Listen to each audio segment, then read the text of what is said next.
बिस्मिल्लाहिर्रहमानिर्रहीम अस्सलामु अलैकुम वरहमतुल्लाहि वबरकातुहू। Welcome to N G con academy. आज का जो टॉपिक है this is about cell membrane और प्लाज्मा मेम्ब्रेन। सो एक कंप्लीट डिस्कशन होगी इसके ऊपर, डिफरेंट मॉडल्स, उसके बाद कंपोजिशन, प्रोटीन, लिपिड, कार्बोहाइड्रेट, उसके different roles, the most acceptable model and then the function of plasma membrane. तो गौर से देखते जाए मेरी तरफ। सबसे पहले हम देखते हैं प्लाज्मा मेम्ब्रेन के डिफरेंट मॉडल्स।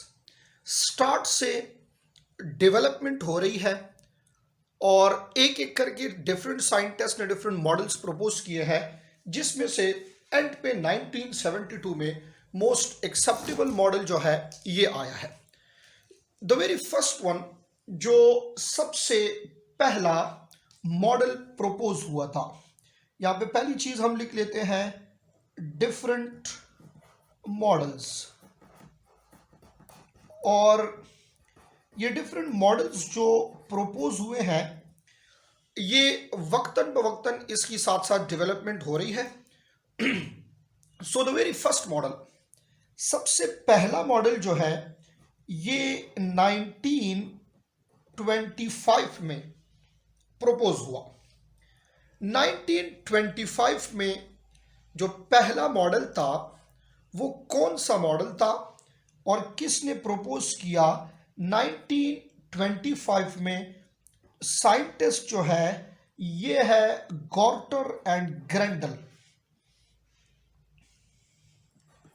गॉर्टर एंड ग्रेंडल, इन्होंने सबसे पहला मॉडल प्रपोज किया है।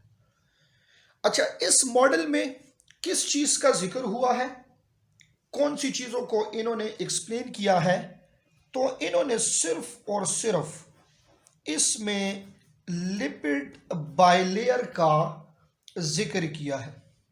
यहां पे सिर्फ और सिर्फ लिपिड बाइलेयर्स जो है इसको डिस्कस किया था।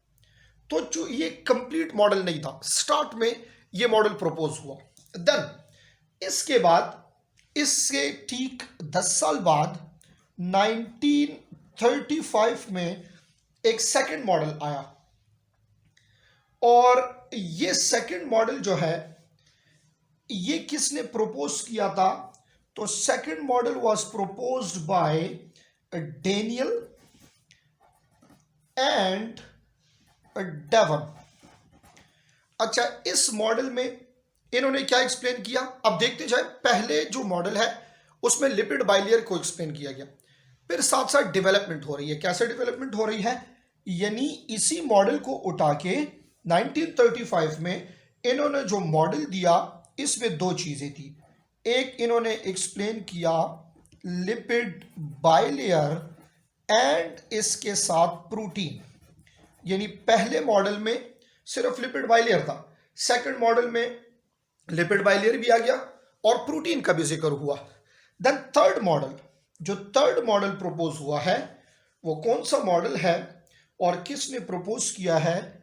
1959 में एक मॉडल प्रपोज हुआ। उस मॉडल को कहा जाता है यूनिट मेम्ब्रेन मॉडल।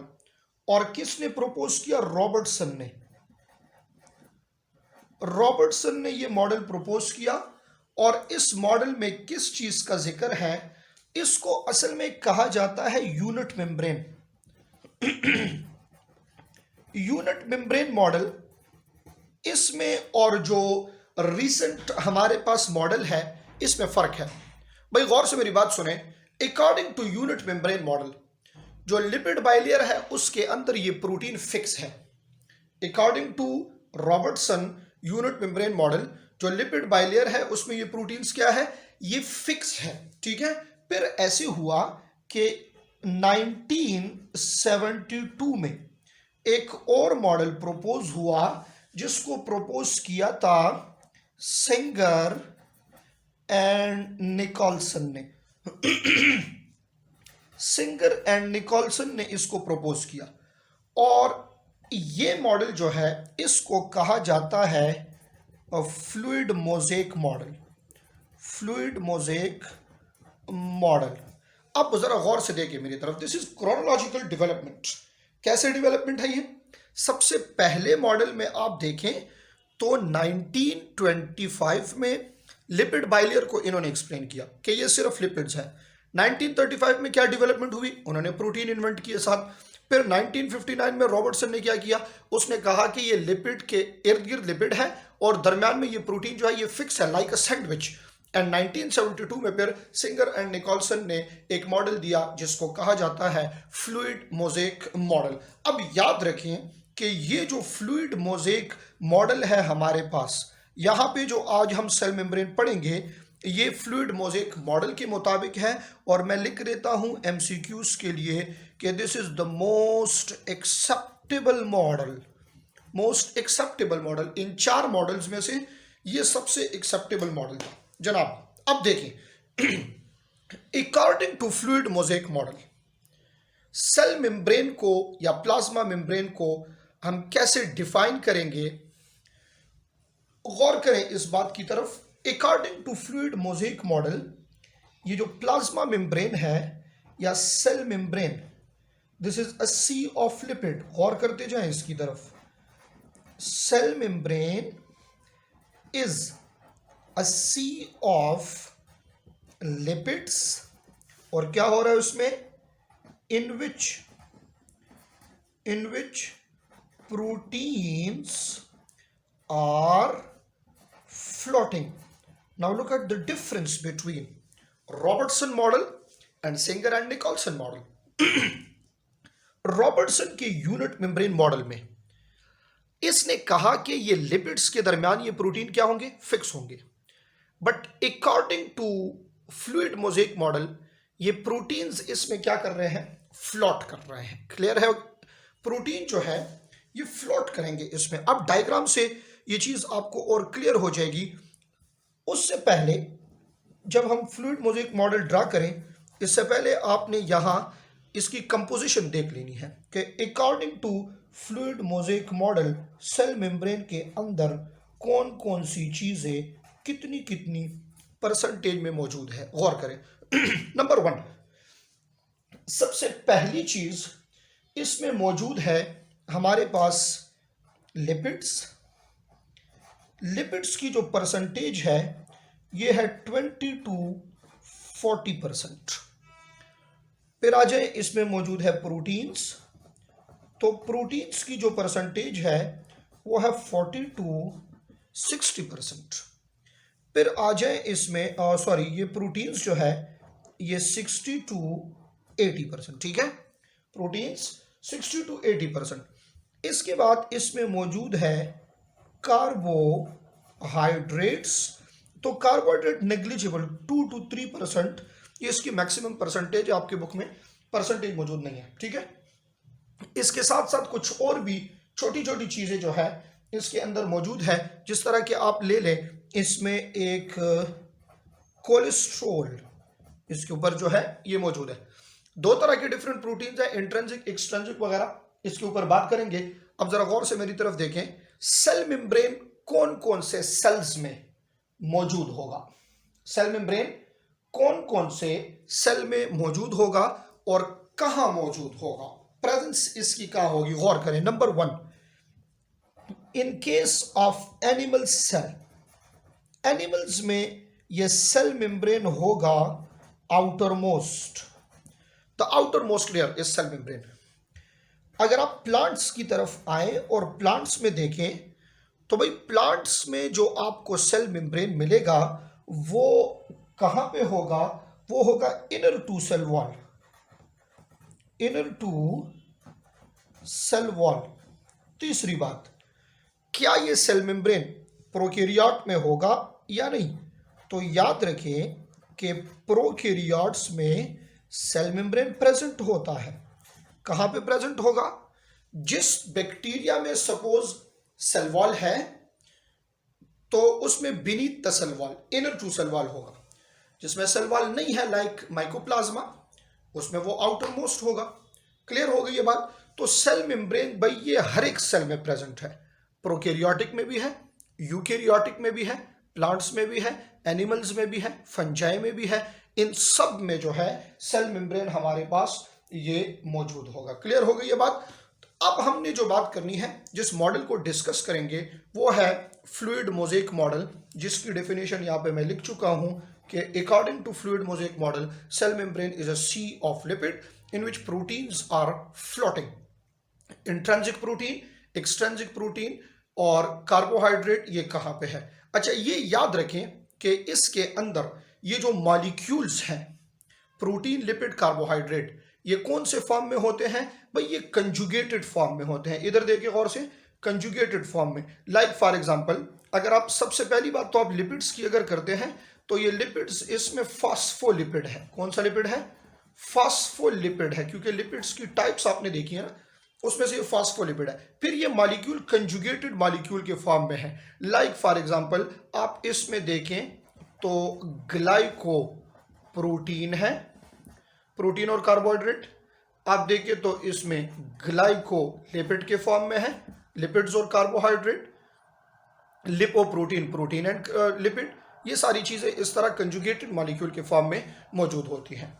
अब जरा मेम्ब्रेन को ड्रा कर लेते हैं और इसमें इंट्रिंसिक, एक्सट्रिंसिक, कार्बोहाइड्रेट, लिपिड, सारी चीजों को अलग अलग से इसमें हम देखते हैं। गौर करते जाए मेरी तरफ। एक डिफरेंट पेज पे इसका स्ट्रक्चर ड्रा कर लेते हैं ताकि हर एक चीज जो है वो आपके सामने क्लियर हो। जरा गौर से देखिए मेरी तरफ। अब जो मैं मॉडल ड्रा करने लगा हूं, this is according to fluid mosaic model, Singer and Nicolson. The very first thing देखिए मेरी तरफ, ये आपके पास है भाई लिपिड बाइलेयर। पहले बनाते हैं लिपिड बाइलेयर, ठीक है। ये रेड कलर का जो है ये आपके पास बन गया है लिपिड। ये एक लेयर बन गया लिपिड का, और यहाँ बना लेते हैं ये इसका सेकंड लेयर, ठीक है। ये बन गया है सेकंड लेयर। अब आप ज़रा गौर से देखें, ये लेयर जो है ना, अगर आपसे पूछा जाए कि कौन से टाइप का लिपिड है, चूँकि जो आपके बुक में 5 डिफरेंट टाइप के लिपिड्स हैं, तो ये लिपिड कौन सा लिपिड होगा? ये होगा जनाब फास्फोलिपिड। फास्फोलिपिड जिसका हेड रीजन जो है वो आपके पास हाइड्रोफिलिक है, ठीक है। तो ये लिपिड बाइलेयर हो गया आपका।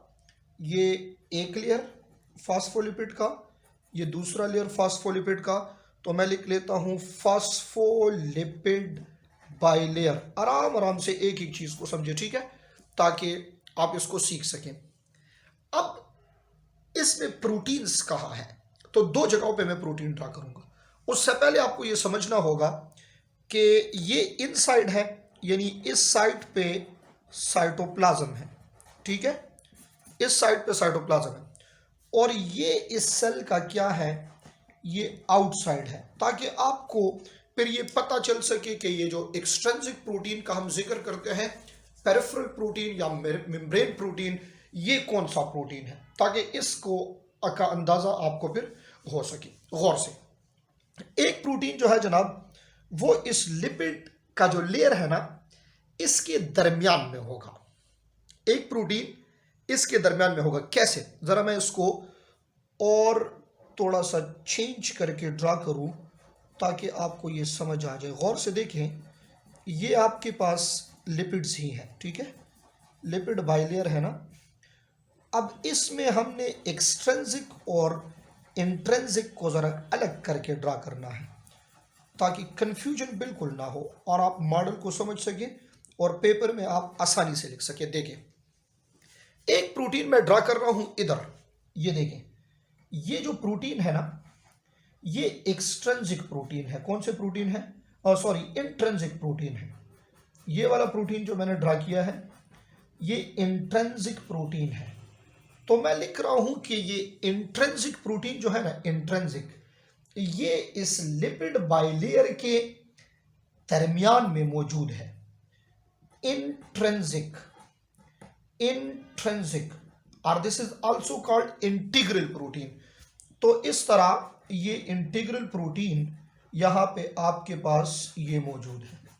अब क्वेश्चन ये है कि ये जो एक्सट्रिंसिक प्रोटीन होगा, ये एक्सट्रिंसिक प्रोटीन आपको कहाँ मिलेगा और क्या ये एक्सट्रिंसिक प्रोटीन इस लिपिड बाइलेयर के साथ अटैच है या नहीं।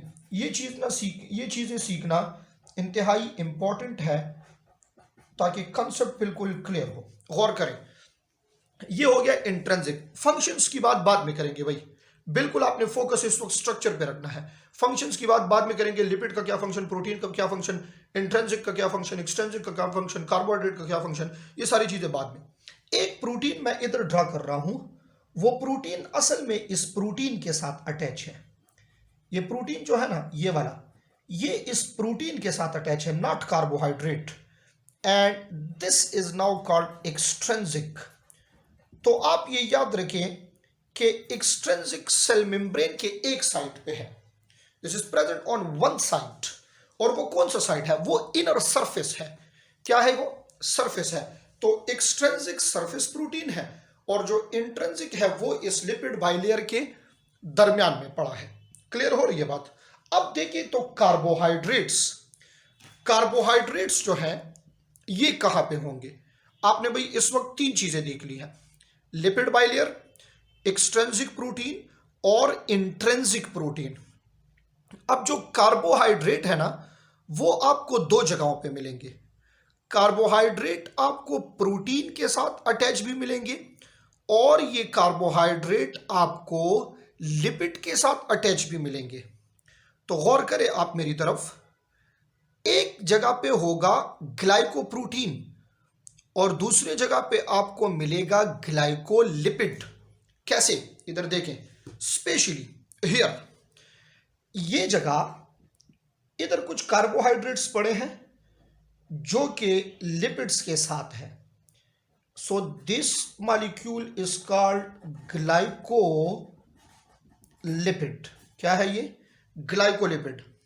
अब कुछ मॉलिक्यूल ऐसे होंगे, लाइक ये देखिए, ये सपोज एक प्रोटीन है और इस प्रोटीन के साथ यहां पर कार्बोहाइड्रेट अटैच है। तो ये मॉलिक्यूल जो आपके पास मौजूद है ये होगा ग्लाइकोप्रोटीन। तो कार्बोहाइड्रेट दो फॉर्म में है, ग्लाइकोलिपिड के फॉर्म में और ग्लाइकोप्रोटीन के फॉर्म में। क्लियर हो गई ये बात। इसके साथ साथ कुछ जगहों पे आपको कोलेस्ट्रॉल मिल जाएगा। कोलेस्ट्रॉल जो है ये प्रेजेंट होगा।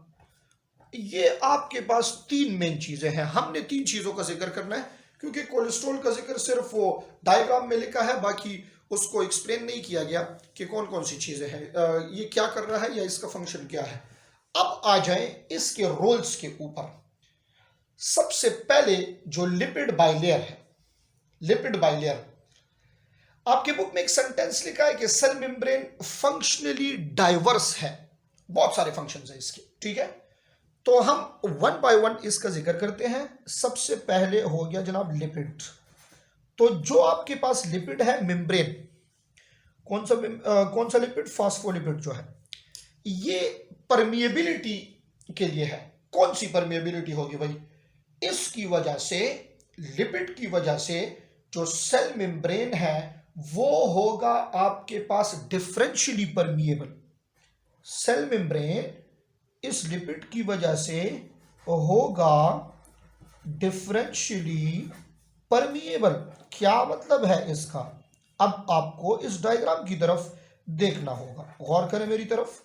फास्फोलिपिड है ना, तो चूंकि फास्फोलिपिड में हेड रीजन भी है और टेल रीजन भी है, तो भाई ये डिफरेंशियली परमिएबल जो है, इसकी वजह से नॉन पोलर मॉलिक्यूल जो है ये आसानी से पास होंगे और पोलर पास नहीं होंगे, ठीक है।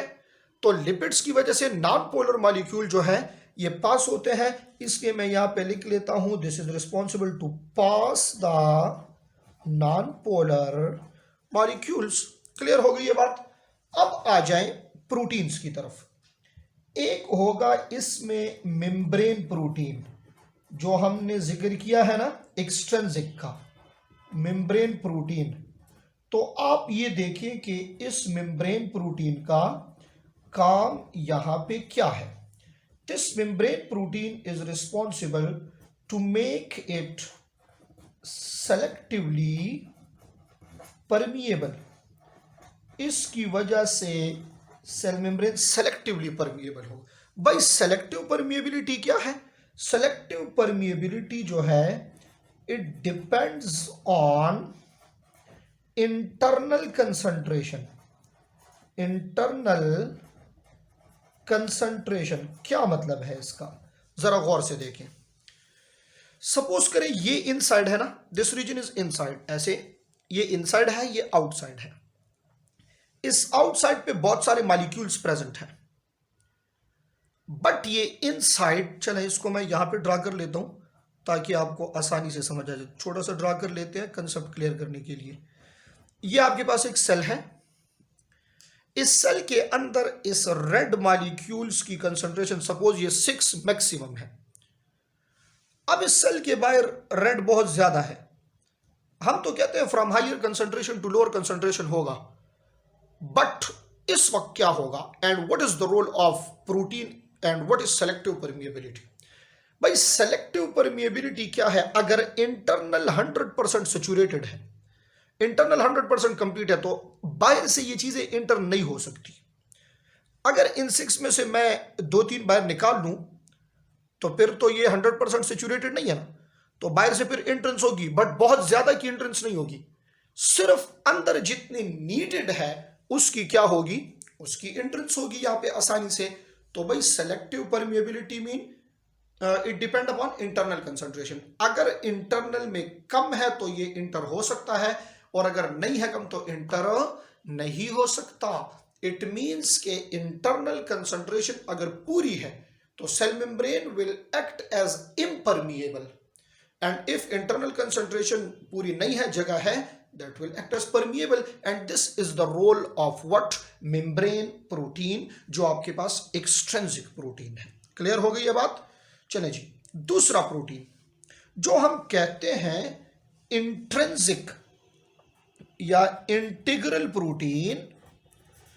तो इंटीग्रल प्रोटीन का रोल क्या होगा? भाई इंटीग्रल प्रोटीन जो है हमारे पास ना, this is responsible for transportation, और मोस्टली चले इसको हम कहते हैं परमिएजेस। क्या कहते हैं? परमिएजेस कहा जाता है इसको। सो परमिएजेस असल में यहां पे क्या है? Is responsible for transport. तो integral protein is responsible for which type of transport? Diffusion, osmosis and active transport.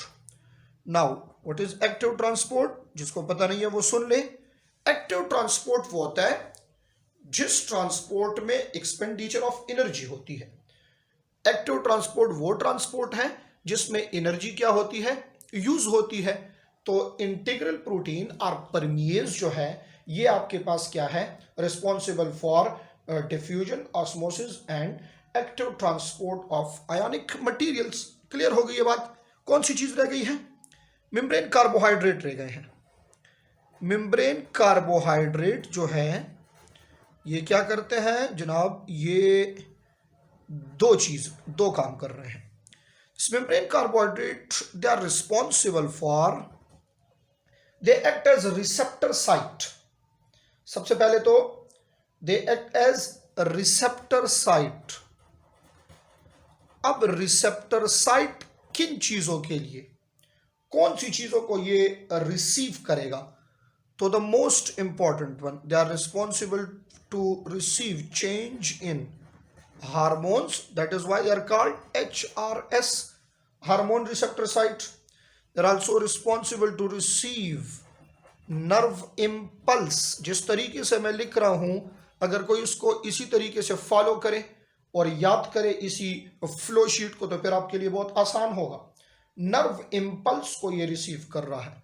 Responsible to recognise the antigen, कोई एंटीजन अटैक कर रहा है उसको रिकॉग्नाइज कर रहा है। Responsible to recognise the food material. इन चीजों के लिए भाई ये इन चीजों को रिसीव करता है। जब ये रिसीव करेगा तो what would happen? They are responsible to inform the cell, inform the cell for response, ताकि सेल क्या करें, ये रिस्पॉन्स शो करे। ठीक है, सेल क्या करें, रिस्पॉन्स शो करे। एक काम ये हो गया इसका, act as receptor site and inform the cell for response. The second function जो कार्बोहाइड्रेट का है, that function is endocytosis. And you know कि एंडोसाइटोसिस में फिर आपके पास दो तरीके हैं। एक को कहा जाता है फेगोसाइटोसिस और दूसरे को कहा जाता है फेनोसाइटोसिस। जो फेगोसाइटोसिस है ये ईटिंग का प्रोसेस है, ईटिंग ऑफ सेल, एंड फेनोसाइटोसिस जो है ये किसका है, ये ड्रिंकिंग का प्रोसेस है। ऑलरेडी जानते हैं आप इन चीजों को। तो ये आपके पास मेम्ब्रेन कार्बोहाइड्रेट का फंक्शन है। Glycoprotein and glycolipid, they act as surface marker, they act as receptor site, they are responsible for a function called endocytosis। भाई इस पे एक एमसीक्यू अक्सर आ जाता है। वो एमसीक्यू ये है कि which of the following can act as receptor site, कौन सा रिसेप्टर साइट हो सकता है। तो दो चीजें आपने देख ली है, एक्सट्रिंसिक प्रोटीन एंड कार्बोहाइड्रेट, ये दोनों क्या है, ये आपके पास they can act as a receptor site. Clear हो गई ये बात। Membrane protein and membrane carbohydrate, ये दो चीजें क्या है, they can act as receptor site. एक एनवायरनमेंट के लिए, दूसरा जो है वो भी इसी तरह hormones, nerve impulse, antigen, food particles etcetera, इन सब के लिए ये रिस्पॉन्सिबल है। क्लियर हो गई ये बात। द लास्ट सब टॉपिक फॉर सेल मेम्ब्रेन वो है हमारे पास फंक्शंस ऑफ सेल मेम्ब्रेन। तो जरा इसके ऊपर भी नजर दौड़ा लेते हैं कि सेल मेम्ब्रेन जो है ये कौन कौन से फंक्शंस में इन्वॉल्व है, गौर से देखते जाएं जरा। और ये सेल मेम्ब्रेन का एक कंप्लीट आपने इसके सब टॉपिक्स में इसको डिवाइड करना है। सबसे पहले डिफरेंट मॉडल्स जो है वो आपने देख लिए हैं, फिर फ्लूइड मोज़ेक मॉडल के मुताबिक डेफिनेशन देख ली है, लिपिड्स, प्रोटीन, कार्बोहाइड्रेट की कंपोजिशन कितनी कितनी है इसमें परसेंटेज के लिहाज से, सेल मेम्ब्रेन कौन कौन से सेल्स में कहाँ कहाँ पे मौजूद है, उसके बाद role of protein, role of carbohydrate, role of lipid, ये सारी चीजें। And now look at the overall functions of lipid, क्या क्या फंक्शंस कर रहा है सेल मेम्ब्रेन। अच्छा, अगर साइज सेल मेम्ब्रेन का, प्लाज्मा मेम्ब्रेन का पूछा जाए तो आपकी बुक में लिखा है दिस इज 7 नैनोमीटर वाइड।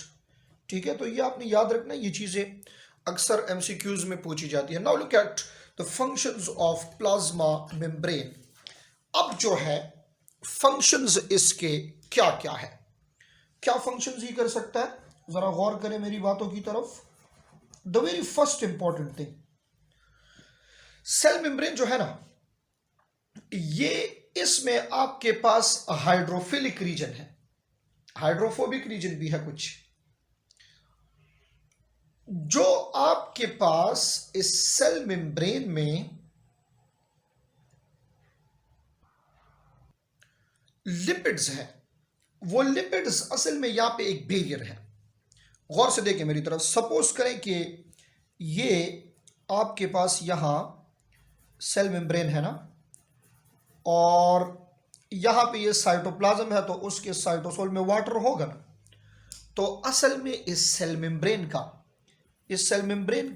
यहां पे मेन काम क्या है, ये एक बैरियर है। किस चीज के लिए?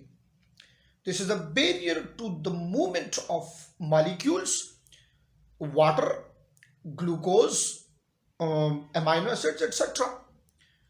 अगर ये ऐसे ना होता तो फिर ये वाटर जो है ना, ये फिर यहां से बाहर चला जाता। तो मेन चीज भाई ये है कि ये वाटर स्केपिंग को जो है यहां पे क्या कर रहा है, कंट्रोल कर रहा है, ताकि वाटर जो है ये इससे बाहर ना जा सके। बाकी डिफरेंट फंक्शंस जो क्लियर कट आसान से फंक्शंस है वो आप पेपर में लिख सकते हैं। Like for example the very important one, this is involve in excretion and secretion. भाई सिक्रीशन यूजफुल सब्सटेंसेस की होती है और एक्सक्रीशन जो है ये वेस्ट मटेरियल की होगी। तो cell membrane is involve in excretion of waste and this is involve in secretion of useful substances. दोनों की है। सिक्रीशन जो यूजफुल है उसमें आपके पास आ जाते हैं सम हार्मोन्स आ जाते हैं, इंजाइम्स आ जाते हैं। Hormone and enzyme are the very best example, ठीक है। और एक्सक्रीशन में जो इन्वॉल्व है तो इसमें कौन सी चीज़ें आपके पास आ जाती है, वेस्ट लाइक यूरिया, इसके साथ साथ यूरिक एसिड एटसेट्रा, ये सारी चीज़ें ये वेस्ट मटेरियल है, ठीक है। Cell membrane is also involve in, this is responsible to obtain the nutrients की इनटेक जो है ये करता है सेल मेम्ब्रेन जो है responsible for maintenance of ionic gradients, जो कि रिस्पॉन्सिबल है, जो कि इंपॉर्टेंट है किस चीज़ के लिए, मस्कुलर एक्टिविटी के लिए, नर्वस एक्टिविटी के लिए, ट्रांसपोर्ट ऑफ इम्पल्स के लिए, इन चीज़ों के लिए इंपॉर्टेंट है। सो सेल मेम्ब्रेन जो है ये इन्वॉल्व है आयोनिक ग्रेडियंट को जनरेट कर रहा है, आयोनिक ग्रेडियंट में इन्वॉल्व है। This also involve in maintenance of pH, ठीक है, also involve in maintenance of ionic concentration, इन सारी चीज़ों में ये इन्वॉल्व है। तो ये डिफरेंट फंक्शंस है हमारे पास। अब आपने क्या करना है भाई, इन फंक्शंस को थोड़ा थोड़ा करके आप एक्सप्लेन कर सकते हैं, ठीक है। कुछ एमसीक्यूज जो है वो सेल मेम्ब्रेन के ऊपर आ जाते हैं अक्सर पेपर में। तो एमसीक्यूज के लिए द वेरी फर्स्ट थिंग, एक पॉइंट आपने याद रखना है, वो पॉइंट ये है कि मोस्ट एक्सेप्टेबल मॉडल ये कौन सा है। अब ऑलरेडी इसको मैं लेक्चर में एक्सप्लेन कर चुका हूं। दूसरी बात, what is the function of lipids, यानी लिपिड्स की वजह से जो परमिएबिलिटी है ये क्या होगी, ये इससे आ सकता है एमसीक्यूज में। प्रोटीन की वजह से जो परमिएबिलिटी है ये आ सकता है, यानी सेलेक्टिव परमिएबल किस वजह से है, सेमी परमिएबल किस वजह से है, which one can act as receptor site, ये आ सकता है इससे। Membrane carbohydrate, membrane lipid etcetera, membrane protein, membrane carbohydrate, membrane protein, ये आ सकता है। Which protein is responsible for transport. तो भाई ये जितनी बातें हैं मैं ऑलरेडी एक्सप्लेन कर चुका हूँ लेक्चर के दरमियान में। ये सिर्फ पॉइंट्स आपके जहन में डाल रहा हूँ कि कौन से पॉइंट्स से इसके जो फंक्शन है, जो एमसीक्यूज है इससे आ सकते हैं, फंक्शंस से एमसीक्यूज आ सकते हैं। अक्सर ऐसे एमसीक्यूज आता है, all are the function of lipids, lipid bilayer, या all of the function of plasma membrane except, तो वो एक अलग सी चीज़ लिखी होती है। तो इन चीज़ों का आपने ख्याल रखना है। This is all from the topic plasma membrane, and next हम जा रहे हैं ऑर्गेनेलिस की तरफ। तो इसको कवर कर लें और फिर नेक्स्ट लेक्चर जो है वो होगा ऑर्गेनेलिस के ऊपर, एक एक करके सारी ऑर्गेनेलिस को एक्सप्लेन करेंगे। Thank you so much.